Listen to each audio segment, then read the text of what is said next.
c'est que cette solution en outdoor, comment ça a été construit, l'origine de cette solution qu'on vous propose. Le deuxième objectif, c'est que je puisse vous faire part de l'ensemble des bénéfices de cette modalité pédagogique. Et enfin, le mieux, c'est que je puisse faire des illustrations par le biais de retours d'expérience, d'actions qui ont été menées déjà avec ce mode pédagogique, puisque nous avons eu l'occasion de créer 2 success stories et je vous en parlerai un petit peu plus tard.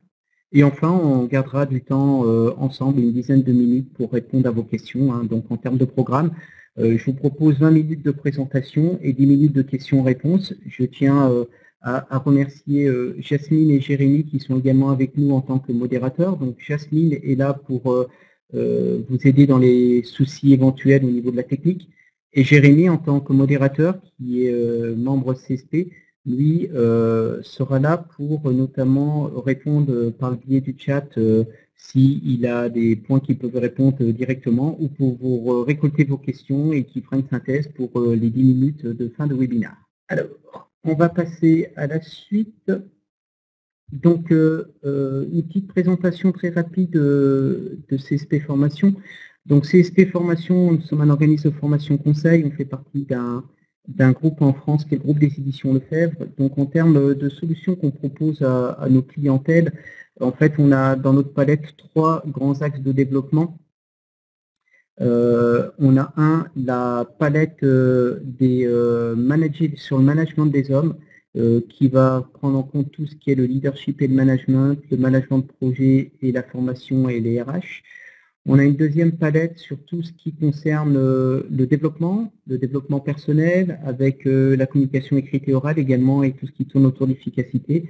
Et enfin, on a une troisième palette sur le pilotage de l'activité. On va retrouver notamment tout ce qui touche au marketing, aux démarches QSE, qualité, sécurité, environnement, les finances, achats, et tout ce qui va être en lien avec la relation client. Vous voyez dans ce graphe un certain nombre de modes pédagogiques qu'on peut proposer. Je ne vais pas tous les développer, c'est juste pour vous montrer qu'en fait, CSP a un ADN très fortement prononcé sur le sur-mesure, sur la création de solutions pour nos clients, avec différents modes pédagogiques possibles. On voit apparaître l'outdoor parmi ces modes, parmi tant d'autres. Une petite présentation très rapide de moi-même, parce que c'est important pour expliquer l'origine de ce projet. Donc, à l'origine, moi, je suis localisé en Savoie, au-dessus de Chambéry. J'habite donc dans un environnement de montagne, donc l'outdoor en termes de nature, c'est mon quotidien. Et je pratique beaucoup d'activités en outdoor plutôt sportifs. Et notamment, c'était un lien fort de faire profiter dans le monde de la formation de tout ce contexte et de tout cet élément que je peux profiter dans ma vie personnelle. En parallèle de ça, donc au niveau de mon parcours professionnel, moi je viens du monde de Saint-Gobain. Avant de travailler pour le CSP, donc j'ai travaillé dans l'industrie chez Saint-Gobain Vitrage où j'étais responsable qualité et également chef de projet pour des projets plutôt très type industriel. Et au bout de 5-6 ans d'expérience avec Saint-Gobain, j'ai eu l'opportunité de rentrer chez CSP. Et voilà, c'est ma 18e année chez CSP Formation avec des missions de formateur consultant comme l'ensemble de mes collègues, alors spécialisés dans le management de projet, aussi bien sur les aspects méthodaux que sur les aspects relationnels, leadership. Et je suis également chef de projet en interne pour le développement de nouveaux produits, pour des réponses à des appels d'offres, également pour du déploiement auprès des partenaires et de l'innovation interne. Voilà. Et on peut arriver du coup maintenant à la formation outdoor, et comme je le citais tout à l'heure, en fait, c'est tout simplement le lien entre mon expérience professionnelle et ma passion personnelle.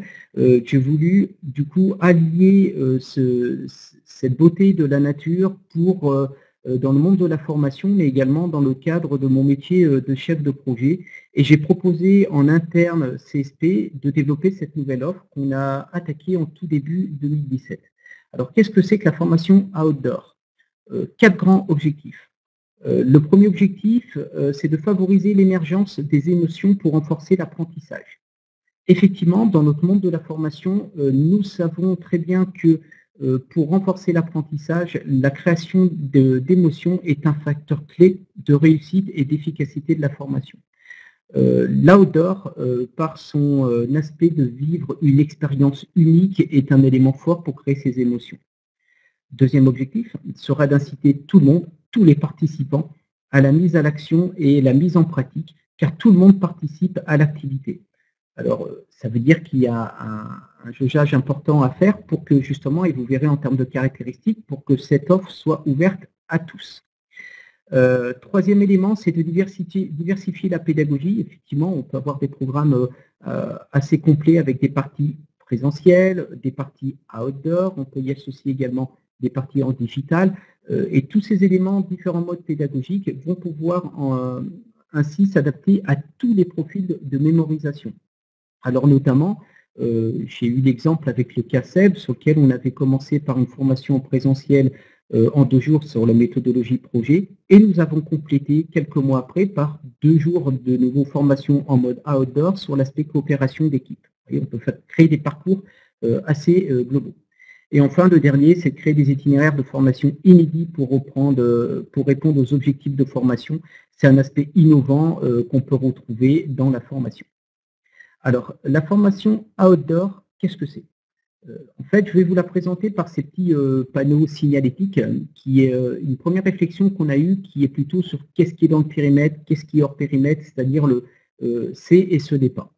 Premier point qui est important, c'est que c'est avant tout une formation et ce n'est pas que du team building. Vous voyez, je rectifie par rapport à ce qu'on a sous l'écran, où on voit ce n'est pas du team building, ce n'est pas que du team building.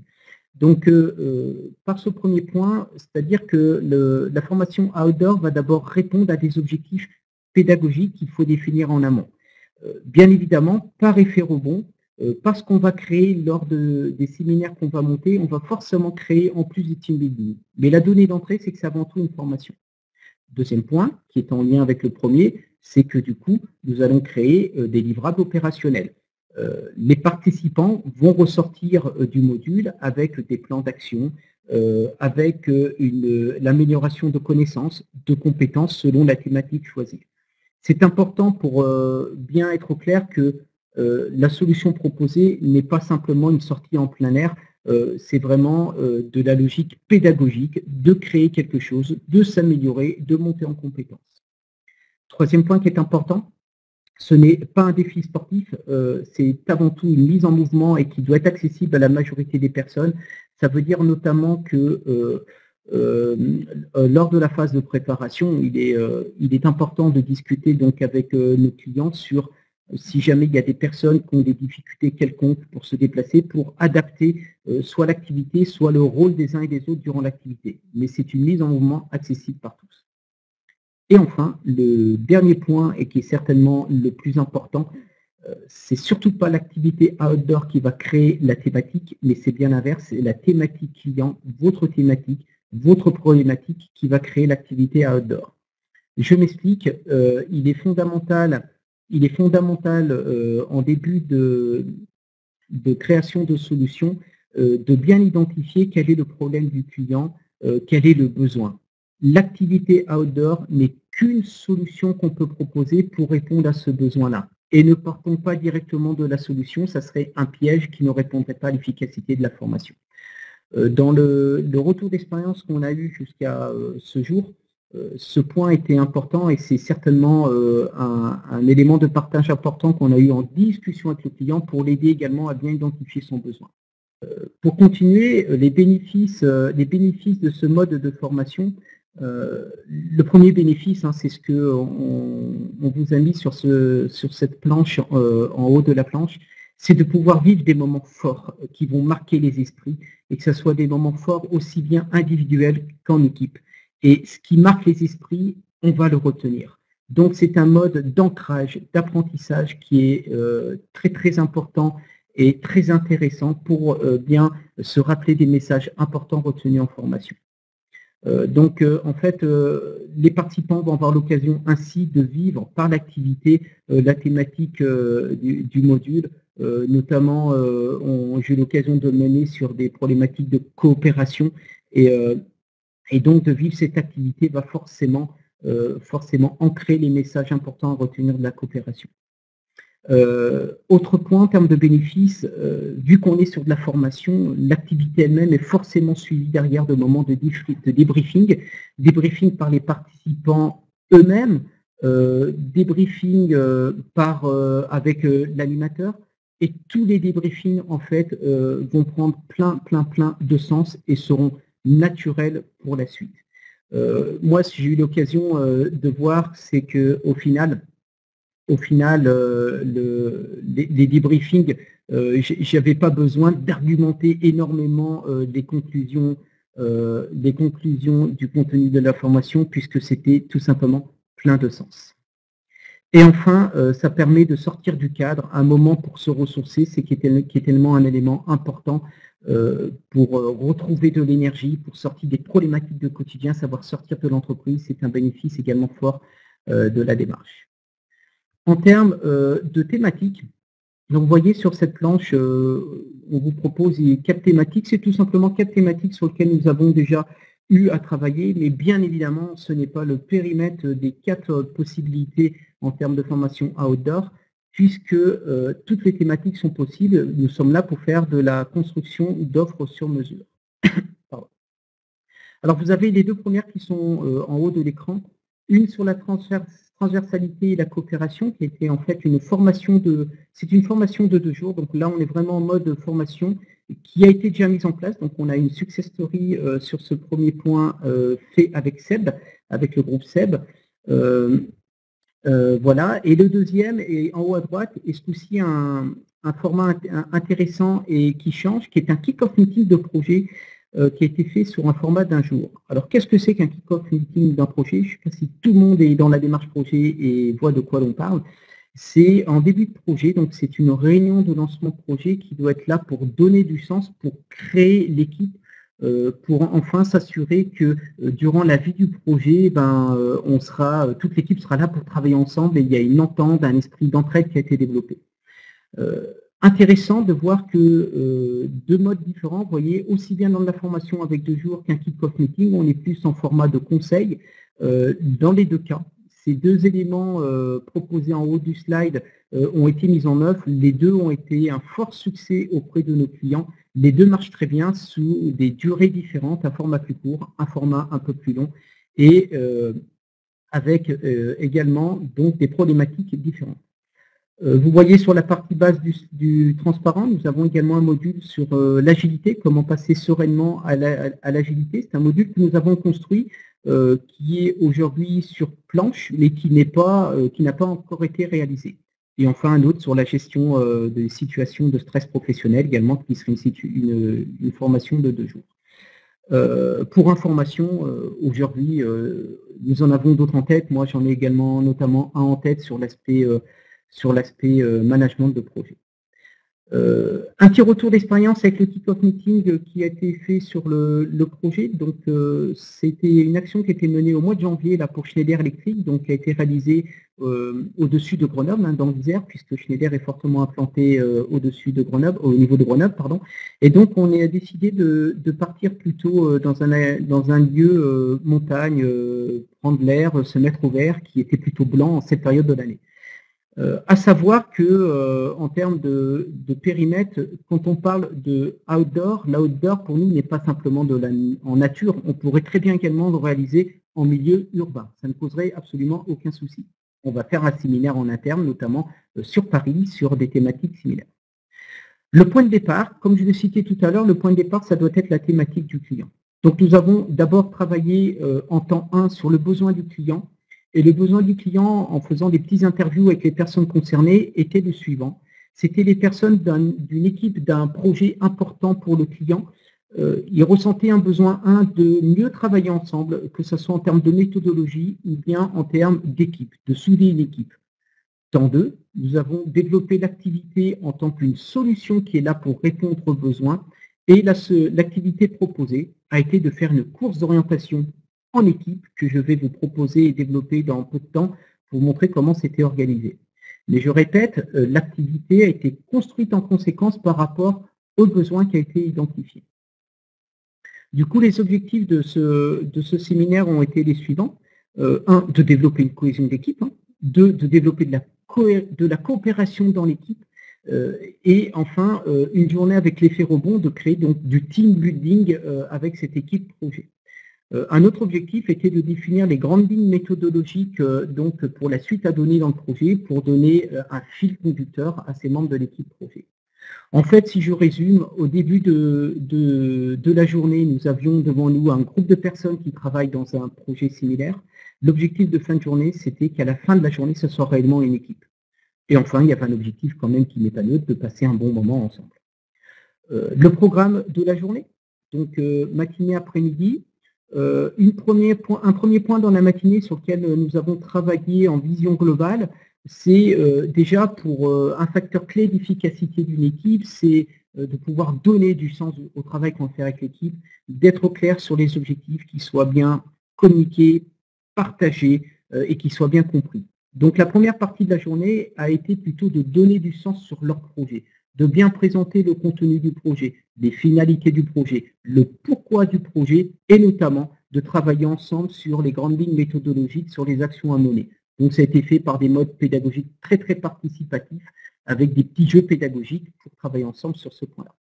En fin de matinée, nous sommes rentrés sur l'aspect plutôt coopération avec une activité, je dirais, brise-glace sur la partie coopération avec un photolangage pour définir quelle est la photo qui représenterait le mieux la coopération pour toute l'équipe. Et enfin, l'après-midi, nous sommes partis donc en activité externe où ils ont passé l'après-midi à l'extérieur sur l'outdoor en faisant donc de la course d'orientation suivie de débriefing et sur le terrain et en salle pour créer les livrables opérationnels et une conclusion de fin de journée sur sa mission de pilote, chef de projet, des idées claires à retenir. Et enfin, nous avons terminé par une petite rando plaisir en fin de journée et un dîner ensemble qui était là pour faire du team building, cohésion d'équipe. En termes d'activité donc de la course d'orientation, pour vous dire que c'est complètement construit en fonction du besoin du client et en fonction de la thématique. En fait, ils sont partis en équipe de 3. Donc, nous avions de tête 4 ou 5 équipes de 3 personnes. Et là où il y avait la futilité de l'activité, c'est que l'équipe 1 allait guider l'équipe 2, qui allait guider l'équipe 3 et qui allait guider l'équipe 4. Et vous voyez, c'était pour créer cette logique d'entraide et qu'au final, du coup, pour être plus clair, l'équipe 1 avait en main la carte de l'équipe 2 et le seul moyen de communication qu'ils avaient entre eux était des talkie-walkie sur une fréquence commune.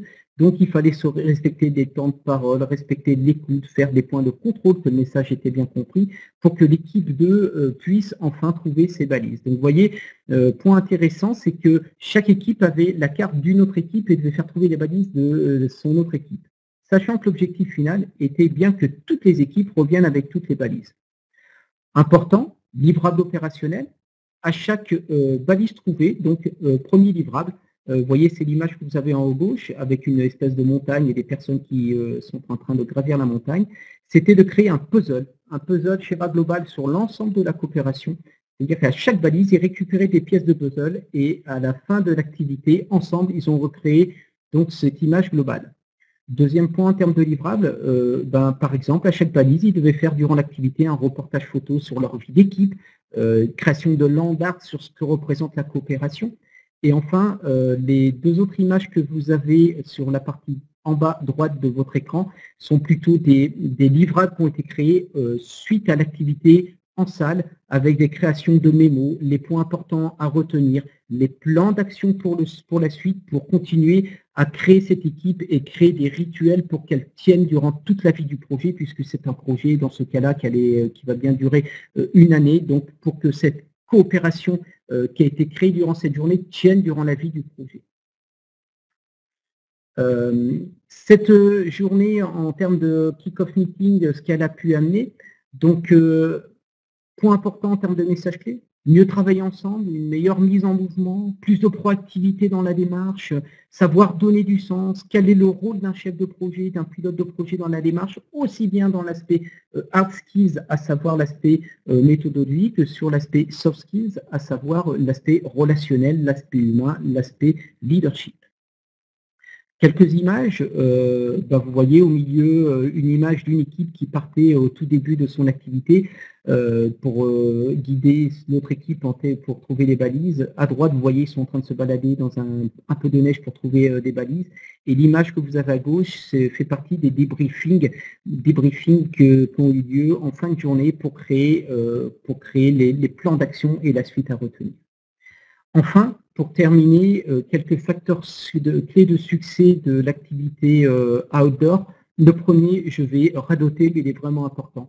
Ne nous trompons pas dans le point de départ. Le point de départ est vraiment la problématique du client. L'activité ne restera qu'une solution à votre problématique et elle doit avoir du sens par rapport à cette problématique. L'autre point, la préparation est importante avec une implication forte du client dans cette phase de préparation pour faire des validations ensemble, c'est-à-dire qu'on rentre dans une logique un peu comme dans l'agilité, à savoir créer du livrable opérationnel sur du court terme et avec des validations clients très très fréquentes. Voilà.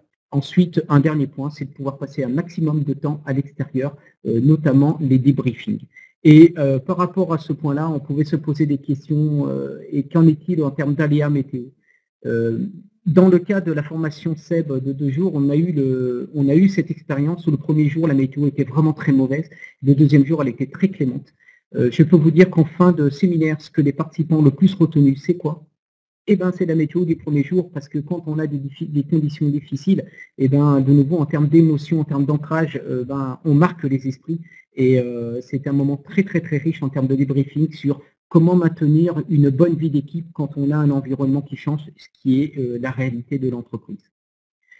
Voilà, j'en ai fini sur cette présentation, les 20 minutes pour vous donner une image globale. Maintenant, je suis avec plaisir pour répondre à vos questions. N'hésitez surtout pas, par le biais du chat, à nous faire part de vos questions. J'essaierai d'y répondre. Vous avez également mes coordonnées qui apparaissent avec mon téléphone et mon adresse email. Du coup, n'hésitez pas également à m'envoyer un message, à m'appeler. Ça sera avec plaisir que je pourrai répondre à vos questions ou continuer ce partage d'expérience ou vous donner d'autres éléments ou tout simplement partager des pratiques, c'est avec plaisir. Alors, merci Isabelle, c'est avec grand plaisir. Donc, si vous avez des questions, n'hésitez pas. Alors, une fourchette approximative d'un tel team building. Donc, si je vous donne l'idée du kick-off meeting qui a été mené pour Schneider Electric, donc soyons clairs, hein, je insiste sur un point, ce n'est pas que du team building. Là, c'était un aspect vraiment plus création d'équipe avec des objectifs pédagogiques de création d'efficacité d'équipe. De création, de bien-être dans l'équipe, de coopération, de comment on va travailler ensemble et avec un effet second de team building. Alors pour vous donner un ordre d'idée, ça représentait pour nous 2 jours de préparation, 1 jour d'animation, nous étions 2 animateurs. Donc en gros, ça fait un budget de l'ordre de 4 000 €. Quid des objectifs pédagogiques? Oui, très bonne question et effectivement c'est un point et je vous remercie de la question pour que je puisse de nouveau insister là-dessus. Il faut bien les définir dès le début de la démarche qui est à la fin de la journée, à la fin des 2 jours, les participants doivent être aptes à quoi? Voilà. Donc en fait, dans ce cas-là, c'était d'être apte à travailler ensemble, apte à s'écouter, apte à se comprendre, apte à s'entraider dans la vie du projet et apte à maintenir cette bonne coopération dans la vie du projet malgré tous les aléas qui vont arriver, les changements et les changements qui vont arriver dans la vie d'un projet. Je vois que le client accueille de façon spontanément favorable à cette approche. Alors, je peux vous dire que des contacts que j'ai eus, oui, ils accrochent très très rapidement et très fortement. Le seul risque, c'est de les ramener plutôt à la thématique. Moi, je vois des clients avec qui j'ai l'habitude de travailler m'ont surtout dit au départ, très bien, quelle activité on pourrait développer, qu'est-ce qu'on pourrait faire à nos équipes. Et l'important, c'est plutôt de bien travailler sur quelle est votre problématique et après, on trouvera l'activité. Mais en tout cas, c'est très très bien accueilli, ne serait-ce que pour l'effet de retour aux sources, de se ressourcer l'esprit, de sortir de son quotidien. Y a-t-il une taille de groupe idéale? J'ai en tête une trentaine de personnes. Alors, oui, c'est possible, une trentaine de personnes. Je dirais que, par contre, là, on va toucher le maximum. Pourquoi? Tout simplement parce qu'on reste dans un mode formation, donc notamment en termes de débriefing, en termes de travaux en sous-groupe, en termes de mise en commun, il faut que ça reste gérable. Après, pour une activité notamment telle que de la course d'orientation qui a été faite avec une équipe qui guide l'autre équipe, à deux animateurs, on peut gérer bien une vingtaine de personnes sans difficulté. Peut-on dire que l'outdoor ne sera donc pas adaptable à tous les sujets? Écoutez, c'est une question, l'avenir nous dira. Ce qu'on peut dire, nous, aujourd'hui, c'est que les sujets sur lesquels nous avons travaillé, c'était adapté à tous les sujets que nous avons eu l'occasion d'échanger avec nos clients. Maintenant, peut-être, je ne me permettrai pas de dire aujourd'hui, je suis persuadé que ça s'adaptera à tous les sujets. En tout cas, pour l'instant, je ne vois pas trop des sujets auxquels ça ne s'adaptera pas. L'expérience qu'on a eue, c'est qu'on a toujours trouvé des solutions. L'outdoor peut-il faire partie d'un parcours certifiant? À ce jour, c'est pas le cas. On n'a pas de parcours certifiant avec de l'outdoor, mais pourquoi pas demain, ça devrait pouvoir être le cas dans le cadre de solutions plus globales, pourquoi pas. Puisqu'il y a une volonté de créer des solutions sur lesquelles nous sommes déjà en train de travailler, qui associent et du présentiel et de l'outdoor, qui pourrait être un parcours global certifiant. Je pense qu'on y arrivera, oui. Recommandez-vous de partir loin ou simplement sortir du bureau suffit? C'est une bonne question. Moi, je vous dirais que de sortir du bureau, mais pour l'ensemble du module, pour l'ensemble du séminaire et pour les débriefings, ça me semble mieux pour vraiment sortir de son cadre. Loin, pas forcément loin, mais sortir de son cadre, c'est bien. C'est-à-dire que moi, j'ai des clients qui m'ont demandé s'ils pouvaient faire des activités plutôt présentielles chez eux en salle et après, on reste dans le coin de chez eux pour faire l'activité outdoor. C'est possible, notamment pour des problématiques peut-être de budget ou de facilité d'organisation.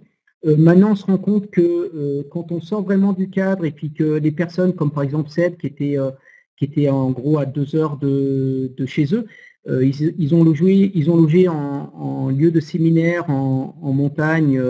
Ça a permis de créer également un repas ensemble le soir. L'effet team building était encore plus important pour créer un événement fort qui retienne. Et aujourd'hui, je sais qu'ils retiennent bien. Après 6 mois de recul, ils sont toujours avec des moments forts ancrés dans leur tête et des ateliers de réflexion toujours pour continuer à travailler. Ils ont créé des rituels pour maintenir cette coopération dans le temps. Donc, ça marquait les esprits, quoi.